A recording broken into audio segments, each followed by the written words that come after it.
നിങ്ങളെ പാഞ്ചാലിയുടെ പിഞ്ചു കുഞ്ഞുങ്ങളെ മുഴുവൻ തലവെട്ടി ദൂരത്തെറിഞ്ഞു യുദ്ധം കഴിഞ്ഞിട്ട്. പകരം വീട്ടാനുള്ള കൗതുകം, വേറൊന്നിനും വേണ്ടിയല്ല. ഇന്ന് നടക്കുന്നതും ഒക്കെ അതല്ലേ. ഇതെങ്ങനെ മാറും? ഇതൊന്നും മാറില്ല. ഇതൊന്നും അങ്ങനെ മാറ്റാനൊന്നും ഗുരുവായൂരപ്പന് പോലും സാധ്യമല്ല. അതാണ് ഇവിടെ തെളിയിക്കുന്നത്.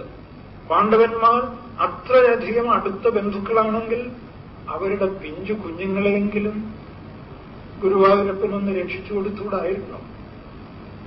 ഈ അശ്വത്ഥാമാവിന്റെ കയ്യിൽ നിന്നും രക്ഷ കിട്ടിയില്ല. അഭിമന്യു മരിച്ചു. 18 അക്ഷൗഹിണിപ്പട തകർന്നു. ഒടുവിൽ 12 പേരാണ് അവശേഷിച്ചത്. മഹാഭാരത യുദ്ധം കഴിഞ്ഞപ്പോ 12 പേരാണ് അവശേഷിച്ചത്. പക്ഷേ ഭഗവാന്റെ കാരുണ്യം കൊണ്ട് ഈ ബ്രഹ്മാസ്ത്രം തടയപ്പെട്ടു. അർജുനനും ബ്രഹ്മാസ്ത്രം അയച്ചു. കഥയൊന്നും ഞാൻ അധികം വിസ്തരിക്കുന്നില്ല. ഈ തത്വം ഗ്രഹിച്ചോളുക. ഇതൊക്കെ ഇങ്ങനെ നടക്കൂ. പേടിക്കാനല്ല, നല്ല സുഖിക്കാൻ.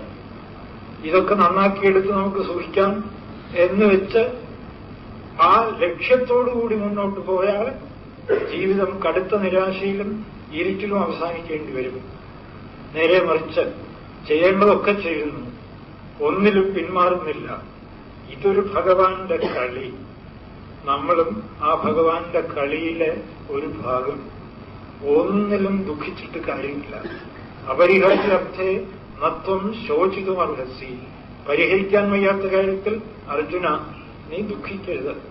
ഗീതയുടെ ഉപസംഹാരവും ഉപക്രമവും എന്താ? മാ ശുച, ദുഃഖിക്കരുത്, ദുഃഖം പാടില്ല. ഇതാണ് ഗീതയുടെ ഉപക്രമവും ഉപസംഹാരവും. എന്താ കാര്യം? ഇവിടെ ദുഃഖിച്ചിട്ടൊരു കാര്യമില്ല. ദുഃഖിക്കാനൊന്നും ഇവിടെ നടക്കുന്നില്ല. ഇത് അനാദിയായ കളി അനന്തമായി തുടരും. നിങ്ങൾക്ക് എന്ത് ചെയ്യാൻ കഴിയും? ഒന്നും ചെയ്യാൻ സാധ്യമല്ല. ചെയ്യാവുന്നതൊക്കെ ചെയ്തോളുക, ചെയ്യണ്ടെന്ന് പറയുന്നില്ല. പക്ഷേ പരിഹരിക്കാൻ വയ്യാത്ത നിമിഷം വരുമ്പോ ഭഗവാന്റെ കളി. ഇവിടെ എന്ത് ദുഃഖിക്കാൻ? നമ്മുടെ സ്വന്തം കാര്യമായാലും ശരി, ലോകകാര്യമായാലും ശരി, ഇവിടെ എന്ത് ദുഃഖിക്കാൻ?